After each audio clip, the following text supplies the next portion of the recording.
Gonzaga Nation media network with some interesting news. Probably seen it, probably read about it by now online. It's Andrew Nembhard declaring for the NBA draft. Just wanted to kind of touch up on what this means, what the process is for him now. Is it similar to Drew Timme and Julian Strawther, who we've gone through and already talked about their situations, their decisions, their reasoning, as well as some of their deadlines?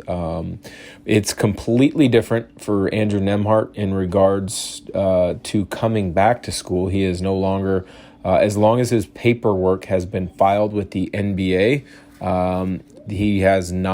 he does not have the ability, the opportunity to come back to school because he has already declared for the NBA draft 2 other times, in 2019 as well as 2020, when he was at Florida after his freshman and sophomore year. So once you declare for a 3rd time, as long as your paperwork is in, that's it in regards to college eligibility. And I honestly think that's something that Coach Few and the staff had been planning and prepping for, understanding and knowing that he was not going to be coming back. I mean, if you look at how the roster was built over the last couple of years, the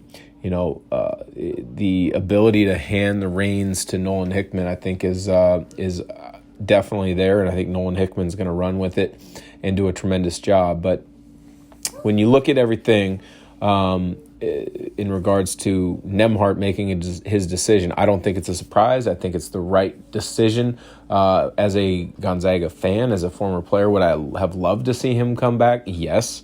Do I think he would have improved his stock in the eyes of NBA front office evaluators? No. He's a known commodity. He's been a known commodity ever since he was in high school. He's a Canadian who played for Montverde Academy, so he's played against the highest and the best level of competition for years. He's competed for Canada in FIBA competitions throughout the world, and he's won in many of those tournaments. He's played in the SEC, where he averaged over double figures his first 2 years. At Florida, at Gonzaga, obviously he was instrumental to Gonzaga making it to the title game a season ago, and then this year being ranked number 1 in the country most of the season. But he's a known commodity. NBA front office evaluators know what they're going to get, and I think he's got a bright future at the next level. I do think he's going to play in the NBA. I don't think he is going to get drafted unless he has tremendous pre-draft combine and workouts. When you look through multiple mock drafts, and there's 100 of them out there now, but with the ones that I've looked through, I haven't seen him on any first-round draft boards.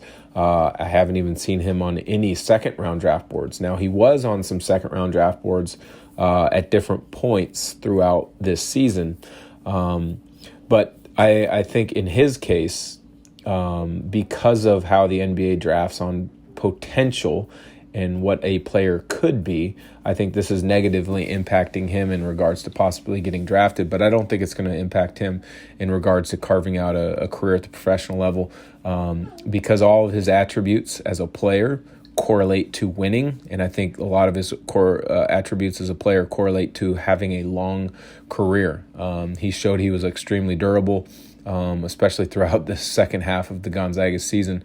There were nights where he was playing 40 minutes a game, and he was, the primary ball handler, where he was making decisions with the ball in his hands constantly. So he's durable. He's reliable. I think teams know if they bring him in for a summer league opportunity or a training camp invite, they have a good idea of what he is, who he is, and what he can bring to the team. I think for him, again, because I don't think he's going to be drafted, it's a matter of finding that right fit for summer league and then a training camp invite or a 2-way contract, which is where a lot of guys who don't get drafted go. But when you look at the positives for Nembhard in the eyes of an NBA evaluator, he's unbelievable at running a team. He gets the game at the pace that his team wants. And for Gonzaga, that was an up and down game. He was terrific at pushing the pace, but he was also really good when necessary of being a calming influence and getting in them into half-court sets and really dictating the game to be played on his terms.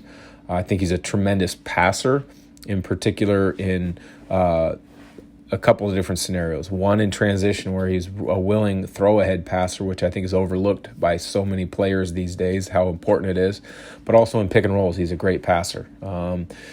Defensively, I think he's really good, and a lot of that is due to his size. I mean, some websites have him listed at 6'5". Not sure if he is 6'5", although I know he is a big guard. And that's definitely going to help him at the next level to be able to, play different defensive schemes where they're switching or trapping. So I think his defense is definitely a positive in evaluators' eyes. Again, I think he's really good in the pick and roll. And if you watch the NBA now, it is constantly spacing the floor, finding a pick and roll matchup that you want to attack and exploit, and going to it time and time again. And I think with his ability to make the correct reads and make the correct passes and plays in pick and rolls, I think that's a huge positive for him. I think when you look at negatives, the first one and the one that he has no control over is going to be his age. It is what it is. In the NBA nowadays, if you're 22 and you're in the NBA draft, they look at that as, okay, well, why are you in the draft now? Why weren't you in there now or earlier? And so unfortunately, a lot of times it's looked at as a negative, but in all actuality, all players learn and grow and develop at their own pace. And I think this is a negative that gets far too much focused by evaluators with players. And I unfortunately think this is going to go against Nembhard in this situation.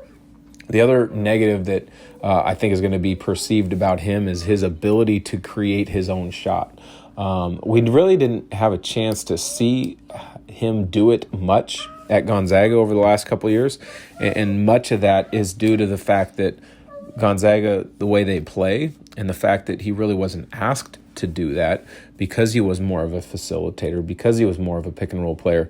You didn't really get a chance to see it. So I think it's going to be interesting to see and watch him if he does play in Chicago at the Combine, to see if that's something that he focuses on and tries to show that he's able to do that. And some people might say shooting ability. I think he's a good shooter. I don't think he is a consistent NBA three-point shooter at this time. And I know I said this a lot about Gonzaga's team throughout this season. They didn't have a drop-dead, knockdown three-point shooter like they had a couple seasons ago in Corey Kispert. Now, that was not a knock on Julian Strawther, Nembhard, any of the guys this year. They are all very good shooters. But as far as being an NBA level knockdown three-point shooter, there was not one on the roster this year. So I think some people might look at that as an evaluator at the next level and say that's a negative. I think in time he can and will become a serviceable or a good shooter at the NBA level, but it's something that he didn't have to show too much at Gonzaga. And so the next part is, where does this leave Gonzaga? And obviously many fans are going to be disappointed. I think if you looked closely at the roster and the breakdown of different players and things, you knew or you felt that Nembhard was going to be gone. I mean, he's a 4-year starter at the college level. I mean, if you look at the amount of games that he was a part of wins at Gonzaga in 2 years, it's pretty dang impressive. But I think it really shows you that the torch is being passed to Nolan Hickman. And, I think, as I've said many times before on some of our other shows, I think Nolan Hickman is the next truly great point guard at Gonzaga. I think his creativity, his with his ball handling, his creativity with his passing and transition in pick and roll situations is going to be able to shine through a season from now. I think he's a good shooter, and he'll have a chance to prove it out that can be a great shooter. But I think Gonzaga is in good hands with with Hickman at the point. I do think Gonzaga will be active in the transfer portal to find another point guard. And it might be a combo guard, such as like a Rozier Bolton. And who knows, Rozier Bolton may come back. We don't know yet. That's to be determined. But I think Gonzaga is going to look for a combo or a point guard who can kind of really alleviate some of the pressure from Nolan Hickman. And the reason I say that, and this is nothing against Nolan Hickman, again, I've said I think he's the next great point guard of this program. When you look at Gonzaga's best teams, they have always played 2 point guards at a time, 2 ball handlers, 2 decision makers. He looked just at a couple examples: Matt Santangelo and Quentin Hall, myself and Blake Stepp, Josh Perkins, Nigel Williams-Goss, Jalen Suggs, and Andrew Nembhard. Coach Few always wants to have multiple ball handler decision makers on the floor at all times, and it doesn't take away anything from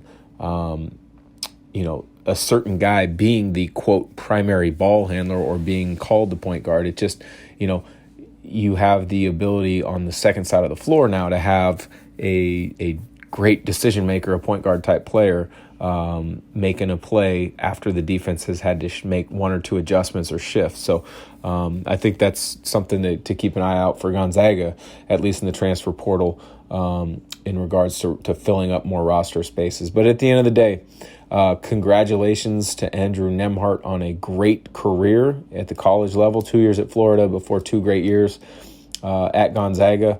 I think he's going to find a way to carve out a nice NBA career. So for Gonzaga Nation Media Network, I'm your host, Dan Dikcau. Question of the day comes from Dick Weiss on Facebook. He asks, what is Julian Strawther's NBA draft potential? That's funny that is the question for the day, as just earlier today, before I recorded this a few hours ago, Julian Strawther decided to declare for the NBA draft. My understanding and the way I've read his announcement is he is going to take a similar path as Drew Timme, is declare for the NBA draft. If he does sign with an agent, it would be an NBA and NCAA certified agent, allowing him the ability to come back to school, which I fully anticipated. I expected that to be the case. I think for a player like Strawther, who has definite NBA potential, that is the right way to go about it. Get all the information you can gather, and then make a decision that makes sense for yourself and your family, and then make the decision based on that information and where you may fall in the draft. I have not seen him on too many draft boards since kind of about 3/4 of the way through the season. Now, that being said, I haven't looked in the last week and a half or so ago. I do plan on a podcast episode in the near future where I kind of look through all the mock drafts and kind of composite out where Gonzaga players may end up. But at this moment in time, he's not on a draft board. I think he has a ton of potential in NBA evaluators and front office eyes because of his size, his ability to shoot it, his ability to score. He became a better defender as the season went on. He's a good rebounder for his position. But I think one more year at Gonzaga where he truly handles a lot of responsibility as a scorer, as a primary scorer, and a playmaker at times. Doesn't mean he has to average 3 assists a game, but he just has to make the correct plays. I think he proves those things in addition to showing what he did this year. I think he's a definite first-round pick a season from now.